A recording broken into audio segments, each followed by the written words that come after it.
Assalamualaikum warahmatullahi wabarakatuh.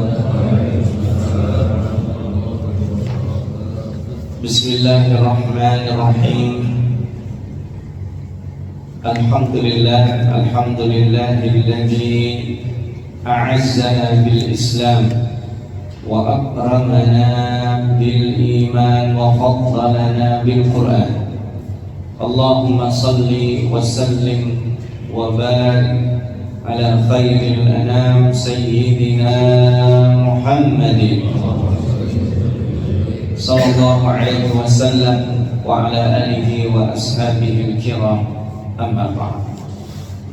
Asatidzah, para guru, alim, ulama yang sama-sama kita hormati karena Allah Subhanahu wa taala, para hujjah jamaah salat subuh rahimakumullah. Alhamdulillah, pada pagi hari ini Allah Subhanahu wa taala kumpulkan kembali jiwa dan jasad kita, memberikan peluang baik kepada kita untuk memperbaiki apa yang telah lewat. Allah memberikan nafas baru dan harapan baru kepada siapapun. Mudah-mudahan hari ini menjadi saksi baik di hadapan Allah Subhanahu wa taala. Amin. Bapak hadirin sekalian, insyaallah kita lanjutkan takrir kitab Tazkiyatun Nufus. Kita sudah sampai pada mukaddimah tentang sabar yang merupakan separuh atau setengah iman. Maka pada pagi hari ini insyaallah kita akan bahas makna dan hakikat sabar, sebelum nanti kita akan membahas jenis-jenisnya. Qala al-muallifu rahimahullahu ta'ala, makna sabri wa haqiqatihi, makna sabar dan hakikat sabar. As-sabru lughatan huwal man'u wal habsu, wa syar'an fahuwa habsun nafsi 'anil jada'i wal lisani 'anit tasakki wal jawarihi 'an latamil khududi wa syakkil juyubi wa nahwihima. وقيل هو خلق فاضل من أخلاق النفس يمتنع به من فعل ما لا يحسن ولا يجمل، وهو قوة من قوى النفس التي بها صلاح شأنها وقوام أمرها. Sabar secara bahasa yaitu al-man'u wal habsu, melarang atau menahan dan memenjarakan atau mengurung, ini disebut dengan sabar. Apa maksudnya sabar secara istilah agama kita? Yaitu habsun nafsi 'anil jada, menahan diri dari mengeluh jada atau mengatakan sesuatu yang tidak seharusnya. Wal lisan 'anit tasakki, dan menahan lisan dari gundah mengeluh kesah, hampir sama makna. Dan juga anggota badan, nah ini contoh ya, an latamil hudud itu menampar pipi. Ini tidak lazim di tempat kita. Ini di Asia Timur dan Asia Barat saja. Orang kalau lagi sedih pipinya dipukul. Nah, di kita nggak lazim ya. Kalau pipi orang boleh, kalau pipi sendiri kayaknya nggak lazim. Atau dengan merobek saku baju. Nah, ini juga jarang. Yang ada nyari isinya. Ya. Jadi syakul juyub itu merobek-robek baju lah, jadi disobek. Wanahwihima. Nah itu contoh, makanya disebut wanahwihima. Nah ini menarik ya, karena sabar di sini diposisikan bertahan dari kondisi saat orang ingin mengeluh, ya. Berkeluh kesah. Berarti kalau mengeluh itu tentang apa? Sesuatu yang enak atau sesuatu yang tidak enak? Ya. Maka ini disebut kesabaran. Nanti ada gambarannya lagi menurut para ulama sufi, Junaid al-Baghdadi dan Zunnun al-Misri. Nanti di bawahnya ada contohnya. Qila, dikatakan huwa khuluqun fadilun, yaitu akhlak yang mulia, min akhlaqin nafsa, menandakan bahwa sabar itu merupakan perbuatan qalbu. Di dalam qalbu itulah yang paling dalam. Ini makanya disebut an-nafs, isi dari qalbu itu, yang menyebabkan dengan itu tercegah dari melakukan sesuatu yang enggak baik dan tidak cantik. Bukan berarti buruk, jadi enggak baik dan enggak cantik. Itu kesabaran yang merupakan kekuatan jiwa itu sendiri. Kalau itu terlihat maka ini benar ya, salahu sya'niha wa qawamu amriha, maka menjadi baik-baik saja dan qawami amriha on the track, jadi jalannya lurus. Nah, ini yang kedua lebih menarik. Kalau yang pertama tadi gini, menggambarkan bahwa sabar itu ya kalau kita kena musibah, kena sesuatu yang enggak menyenangkan, mulut kita ini tertahan untuk berkeluh kesah. Itu yang pertama. Kalau yang kedua, mencakup lebih umum, akhlak mulia yang mencegah kita untuk melakukan sesuatu yang tidak baik. Berarti kan, wah ini ada kesempatan nih saya ngambil duit ini, mumpung tidak ada orang. Oh enggak lah, itu tidak baik. Wah ini lapar saya, ada makanan ini, tapi ini punya siapa? Oh jangan. Nah itu berarti sabar nih, menahan sesuatu dari yang tidak baik itu bukan hanya saat berkeluh kesah, tapi saat dia komitmen dengan kehalalan. Ini yang paling penting di dunia hari ini, adalah memastikan segala sesuatu yang berhubungan dengan kita, apalagi yang kita konsumsi, itu pastikan halal. Halal materinya atau isinya, halal cara mendapatkannya, dan halal yang disebut dengan thayyiban. Masya Allah, halalan thayyiban. Disebut halalan thayyiban ini karena yang paling bagus yang kita makan. Ya kayak pemerintah kita, kalau ada di kebun teh, maka nanti yang paling pucuk diambil, biasanya akan diekspor. Nah, diambil yang paling baik. Terus yang kita minum-minum itu yang sisanya. Jadi yang dimakan, dikonsumsi, yang masuk kita yang paling baik, itu juga kesabaran dan ketelitian. Kalau itu terjadi, merupakan kekuatan yang dengan kekuatan itu seseorang menjadi baik dan qawam. Makanya tugas Badan Intelijen Negara itu memastikan tidak ada hal-hal yang tidak baik. Prestasinya tidak kelihatan. Prestasinya adalah mengamankan sesuatu yang tidak baik. Ya, itu tugasnya. Maka tugas kita juga sama. Sebenarnya kita memfungsikan itu. Sesuatu berjalan baik itu adalah yang potensi yang mengganggunya disingkirkan.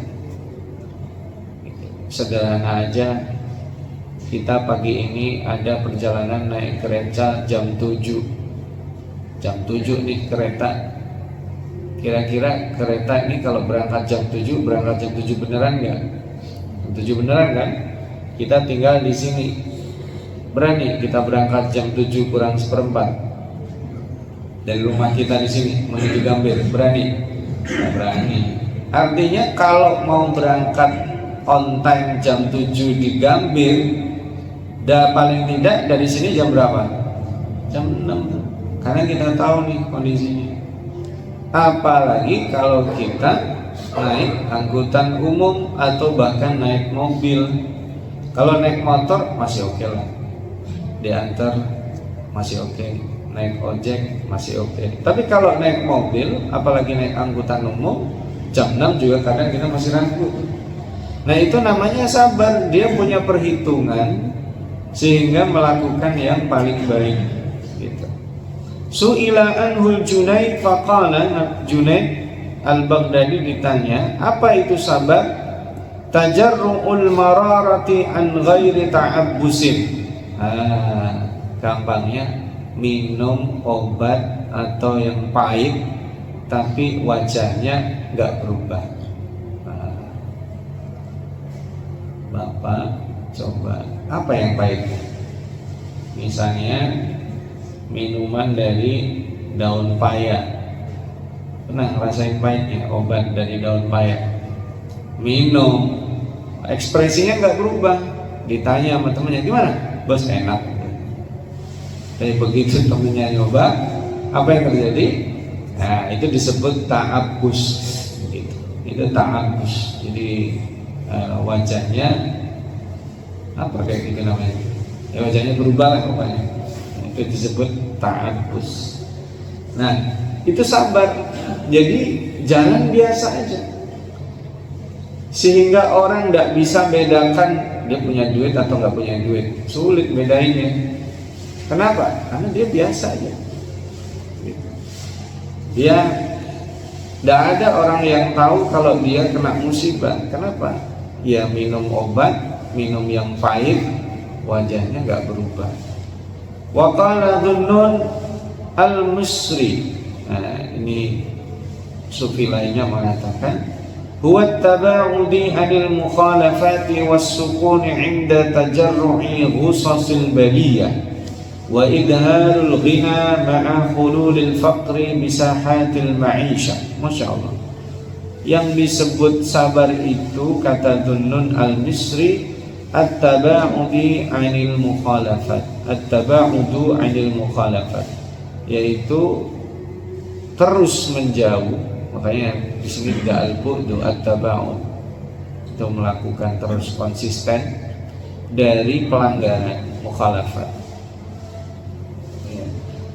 Wasukun dan tenang ketika mendapat ghusasal baliyah.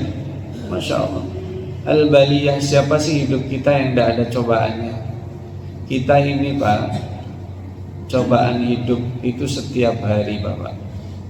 Ada yang sifatnya panjang bisa diprediksi, dan ada yang tidak bisa diprediksi Bapak ya. Terus terang ini cobaan itu sehari bisa berkali-kali kita. Bangun tidur, cobaan kita apa? Banyak. Kalau kita salah memulai hari, tidak bersyukur, bisa itu nanti rentetannya dan seterusnya. Atau apalagi bangun tidur subuhnya telat, padahal kita terbiasa on time, itu biasanya nanti ada konsekuensi. Bangun tidur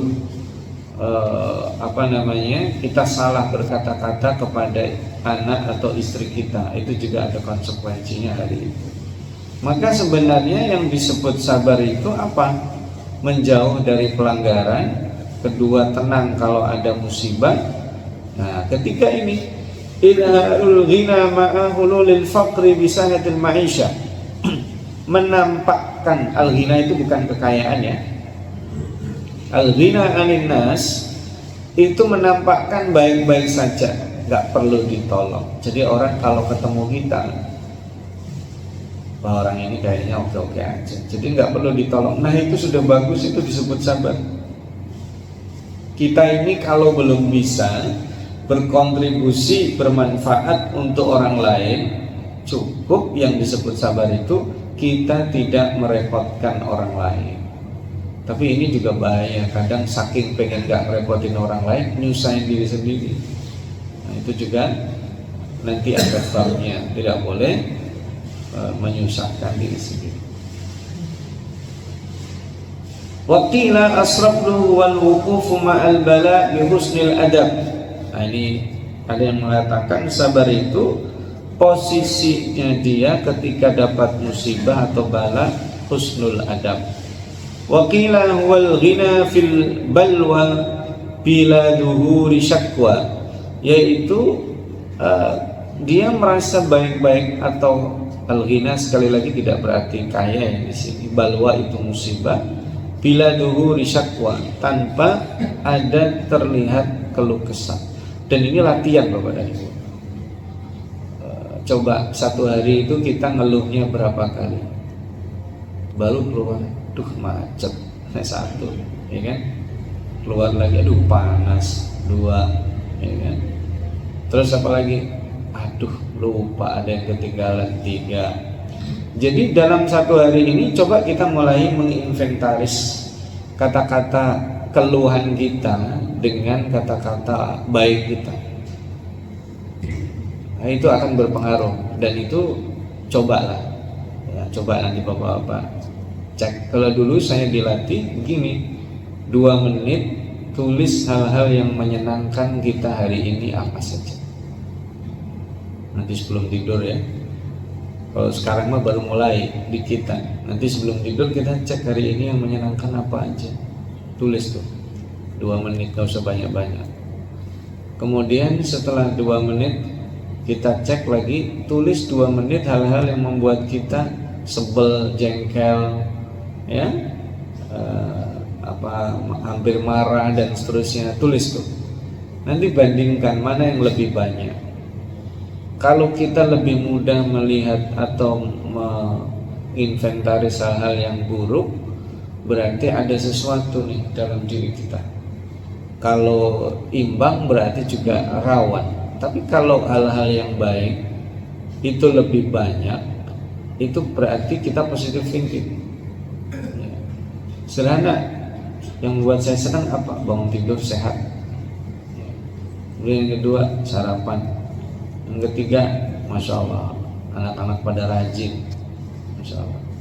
Kemudian jalan lagi, melihat, oh jalanan lancar, melihat banyak senyum. Terus disebut aja dalam 2 menit itu. Saya pernah melatih itu, ada orang yang mampu dalam 2 menit dia menulis sampai 14 atau 15 hal yang membuat dia senang hari itu. Ini saya belum pernah menemukan angka lebih dari 15. Karena dia nulis, ya harus nulis 2 menit itu enggak banyak. Nanti sama, apa yang membuat hari ini Anda kecewa, sedih dan seterusnya, pasti ada juga itu. Karena dia tadi sudah dominan yang 2 menit tadi itu, dia mikirnya lama banget, bisa jadi itu. Natural ya ini, karena tidak untuk dikasih tahu ke orang, latihan kita aja. Ya, kalau lagi tidak buru-buru, kalau lagi nyaman, latihannya begitu. Nanti akan dominan dalam hidup kita. Kita ini mudah melihat kebaikan daripada keburukan dari sisi pribadi kita. Nanti untuk latihan supaya kita mencegah diri dari hal-hal yang buruk lain lagi. Itu latihan pertama untuk bahwa kualitas sabar kita ini bagus atau tidak. Wara'a ahadus salihina rajulan yashtaki ila akhihi faqala lahu. Ada orang saleh melihat atau mendapati seseorang mengeluh kepada saudaranya, faqala ya hadza wallahi ma zidta ala an syakauta man yarhamuka ila man la yarhamuka. Ini sindiran sebenarnya. Ada orang saleh dikeluhin sama seseorang, dia jawab ya hada, gimana sih, kira-kira gitu. Demi Allah, kok bisa Anda mengeluh ya kepada orang yang seharusnya, jadi gini, Anda harusnya mengeluh kepada orang yang menyayangimu, bukan mengeluh kepada orang yang tidak menyayangimu. Atau kalau pasnya, bagaimana mungkin kamu mengalihkan keluhan kepada yang seharusnya kepada orang yang menyayangimu menjadi orang yang tidak menyayangimu. Nah, itu bahasa sufinya. Bahasa gampangnya, loh kamu kok ngeluh sama saya? Memang saya mengasihimu sepanjang waktu. Harusnya kamu ngeluh itu kepada orang yang ngasih kamu sarapan pagi ini, yang membuatmu masih sehat, yang membuatmu masih berada di tengah-tengah keluarga, yang membuatmu masih bisa baca Quran, yang membuatmu masih bisa mengecap anak itu manis, asin dan seterusnya, yang membuatmu masih bebas minum berapa saja karena banyak orang minum cuma dibatasi, yang membuatmu masih bisa keluar masuk ya jalanan ini. Berapa banyak orang terhalang tidak bisa begitu, yang membuatmu masih bisa punya air bersih. Di Gaza sana banyak orang tidak bisa air bersih dan seterusnya. Harusnya kamu ngeluhnya kepada zat yang ngasih kamu itu, bukan kepada orang yang ngasihnya juga terbatas sama kamu gitu. Wakila, maka dikatakan wa idza syakauta ila ibni adam innama tashkir rahima ila alladhi la yarham. Kalau kamu mengeluh kepada anak Adam itu salah alamat ya. Karena seharusnya kamu mengeluh kepada zat yang maha rahim, bukan kepada zat yang tidak mengasihi. Jadi begini, kita latihan keluhan kita ini kita kurangi sama orang. Kalaupun kita tidak mampu, keluhannya dibatasi, Pak. Kita pilih orang yang betul-betul cocok untuk mendengar, dan itu sifatnya secara psikis juga menyehatkan. Kalau sedikit-sedikit ngeluh, kita dengar ngeluh, orang menjauh. Kalau setiap ketemu mengeluh, orang juga tidak nyaman. Maka perlu diseling. Karena kan bercerita tentang apa yang kita alami itu menjadi sebuah kewajaran. Dan sebenarnya ini lebih ringan, karena umumnya para laki-laki itu jarang mengeluh ya. Beda dengan ibu-ibu ya, karena ibu-ibu kalau satu itu disebut imro'at, mar'atun. Tapi kalau jamak di dalam Al-Quran dan hadis tidak ada, itu memnya hilang, roknya hilang, hamzahnya hilang. Jadi nisaun, an-nisa. An-nisa itu adalah perempuan yang lebih dari satu. Karena nasa itu apa ya? Kenyamanan untuk meluangkan bercerita. Maka ibu-ibu kalau satu orang aja ibu-ibu perempuan itu pasti diam. Ya sendirian dia ngomong sendiri juga nggak mungkin. Tapi kalau udah ketemu sama perempuan satu aja, nah itu udah pasti bercerita. Beda sama laki-laki. Tapi memungkinkan. Makanya asyakwa, keluhan itu ada dua. Wasyakwa nau'ani, syakwa ilallahi azza wa jalla, wa hadihi la tunafis sabr. Kaqawli Ya'qub alaihi salam, innama ashku bathi wa huzni ilallah. Keluhan yang pertama, kalau kita ngeluh sama Allah itu baik, tidak mengurangi makna sabar.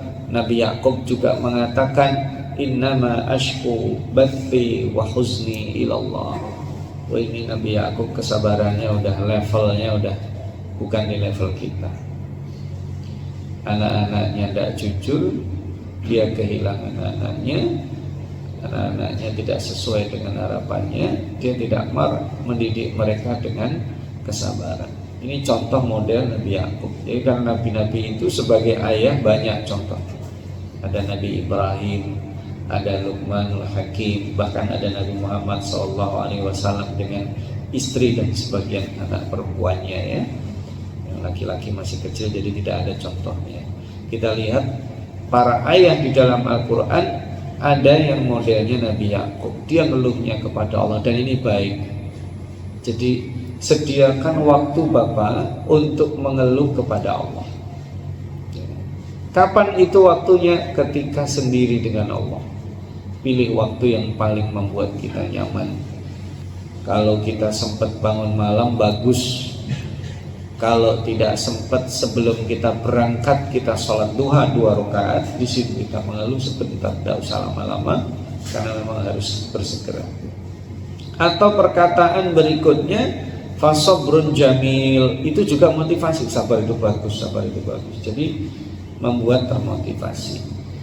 Wa qaul sayyidis sabirin salawatullahi wa salamuhu alaihi, dan perkataan yang diucapkan oleh sayyidus sabirin, Masya Allah, yaitu Rasulullah sallallahu alaihi wasallam.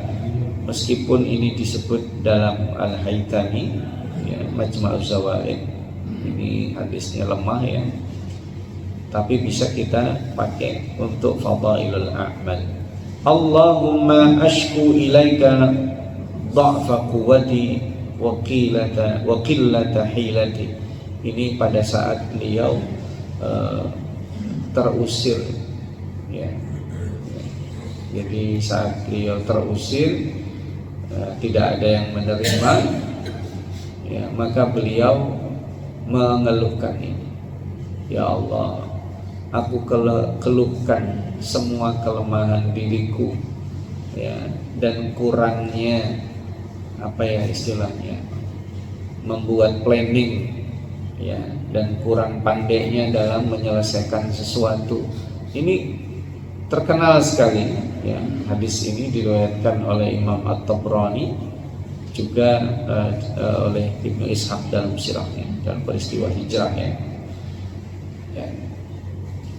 Wasahatul wan naw'u tsani syakwal mubtali bilisanil hali awil maqali, fahadhihi la tujami'u sabr bal tadaduhu wa tubtilu, yaitu kalau orang mengeluh dengan lisanul hal wal maqal, perbuatan dan perkataan. Ini pernah terjadi pada masa Rasulullah SAW. Ada perempuan kehilangan anaknya, dia meraung-raung.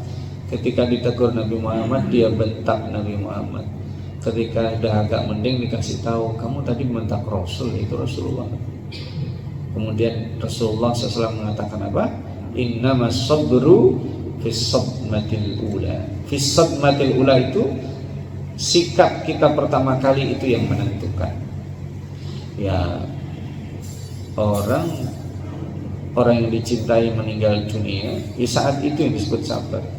Ya kalau 2 hari lagi kan udah tenang ya, 3 hari lagi sudah tenang, atau beberapa waktu udah tenang. Saat pertama itulah yang disebut dengan respon yang menentukan, itu disebut dengan as-sadmatul ula. Wasahatul afiyah awsa'u lil abdi min sahatis sabr. Jadi kalau kita lihat kondisi afiah kita itu lebih luas, lebih lama dibanding kondisi yang mengharuskan kita menahan. Kondisi menahan itu enggak banyak, Pak. Di rumah kita nahan marah, kita nahan berkata-kata tidak baik, kita tahan, itu sebentar, tidak lama. Sisanya kita apa adanya. Maka hidup kalau lebih banyak menahannya itu lebih berat, Pak. Bahasa sekarang, hidup kok pencitraan, dan berarti dia menahan diri dari menampilkan yang bukan tidak seharusnya. Dia tidak begitu. Dalam kehidupan di rumah tangga gak mungkin itu. Awal-awal baru nikah mungkin istrinya senang sekali. Kenapa? Melihat suaminya sholat malamnya, Masya Allah, rajin, lama sujudnya, padahal ngantuk ya. Dan itu baru pertama dia jaga, sholatnya, Masya Allah, pagi kemana-mana istrinya juga dipegang tangannya ya kan. Senang gak itu? Senang. Tapi itu hari pencitraan, tidak tampil apa adanya. Dia berusaha menampilkan sesuatu yang paling baik. Kayak kita di depan orang begitu, bertamu, ketemu sama orang, itu kita sedang sabar menampilkan sesuatu yang bukan tidak diri kita, tapi kita berikan yang terbaik. Kita kalau sama orang pasti begitu. Tapi saatnya kita pulang ke rumah sama aja. Kita kalau di rumah pakai baju gini nggak? Ya enggak mungkin lah. Gerah kita kalau pakai begini. Ya mau bersih-bersih kolam, mau nyuci piring, ya enggak mungkin kita pakai baju sebagus ini. Nah kita ingin tampil yang bebas, lepas. Nah pertanyaannya, saat sabar dengan yang tidak sabar, maksudnya apa adanya, itu lebih banyak mana? Biasanya lebih banyak yang sahatul afiyah, itu disebut dengan sahatul afiyah. Kita sehat sama sakit, banyakan mana? Banyak sehat. Karena itulah Rasulullah SAW bersabda, illam yakun bika ghadabun alayya fala ubali walakin afiyatuka hiya awsa'uli. Masya Allah. Ya Rabb, bahasanya ya, ini diajarkan kita doa. Ya Rabb, kalau sepanjang engkau tidak marah kepadaku, fala ubali, aku enggak memperdulikan. Walakin afiyatuka hiya awsa'uli, bahwa afiah yang diberikan Allah kepada kita itu lebih luas. Itu kurang lebih yang dikatakan oleh Nabi Muhammad SAW. Padahal siapa yang lebih berat di hidupnya? Lahir sebagai anak yatim, umur 6 tahun ibunya meninggal, kakeknya yang merawatnya 8 tahun meninggal, hidup di tengah keluarga. Sebenarnya Abu Thalib kaya, tapi bukan yang terkaya di paman-paman beliau. Al-Abbas itu yang paling kaya. Abu Thalib justru orang yang kayaknya biasa, tapi anaknya banyak. Allah sengaja titipkan kepada Abu Thalib karena punya manajemen bagus di antara paman-pamannya. Kalau Al-Abbas ini pada masa jahiliyahnya apaan-apaan aja diuangin, jadi pandangannya materialistik beliau.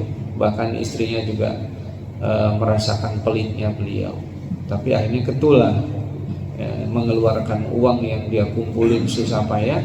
Karena dia pelit, maka Allah tegur Al-Abbas ini hingga akhirnya beliau masuk Islam ya, karena dia rentenir ternama pada zaman awal sebelum Islam, lalu kemudian bertaubat dan seterusnya. Wala yunaqidu hada qauluhu sallallahu alaihi wasallam, dan tidak bertentangan juga perkataan yang lain, wa ma u'tiya ahadun ata'an khairan wa awsa'a minas sabr. Seseorang tuh kalau dikasih sabar udah tidak ada yang lebih baik gitu. Kita kalau dikasih sabar itu tidak ada yang lebih baik.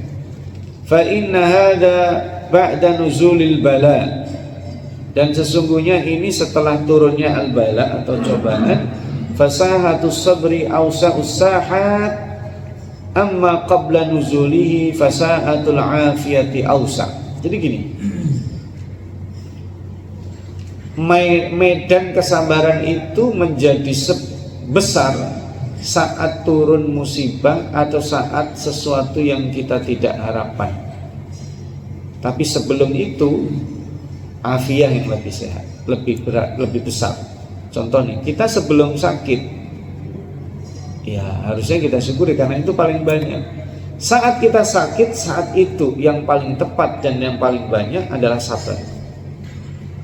Saat kita harus bangun meskipun tidur baru 3 jam, itu sabar. Dipasang alarm sampai 3 karena saking capeknya. Maka untuk dipaksa bangun itu disebut sabar, karena wah enak banget ya, jam-jam segitu, jam 4 kan ya, lebih sedikit kita tidur terlambat, apalagi pulang hujan deras ya, dapat uangnya juga pas-pasan, tapi alhamdulillah ada yang buat sarapan buat anak istrinya. Tidur tuh badan masih capek, tapi azan memanggil, itu sabar, sahatus sabar. Enaknya kita lanjut. Sahatus sabar ketika melihat teman-temannya yang seumuran udah sukses pakai potong kompas, dia sabar. Itu juga bagian dari sabar. Banyak hal yang membuat kita sahatus sabri itu ketika baliyah. Baliyah itu jangan hanya diterjemahkan musibah, sesuatu yang sebenarnya kita tidak nyaman menjalaninya, itu disebut sabar. Nah, nanti insya Allah masih ada satu lagi. Sabar itu akan membawa kepada surga dan menjauhkan dari neraka. Termasuk nanti apa hubungannya dengan an-nafas atau jiwa.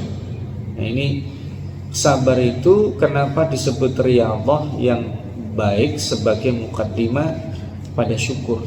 Karena orang saat menjalani sesuatu yang dia tidak inginkan, itu nanti akan berpengaruh saat dia mendapatkan semua yang dia inginkan, yang nanti disebut dengan syukur.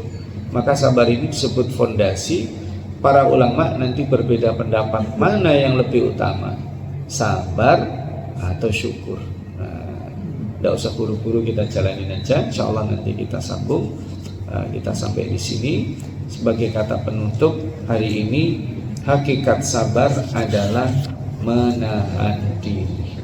Ya, menahan diri dari sesuatu yang tidak baik. Apaan aja?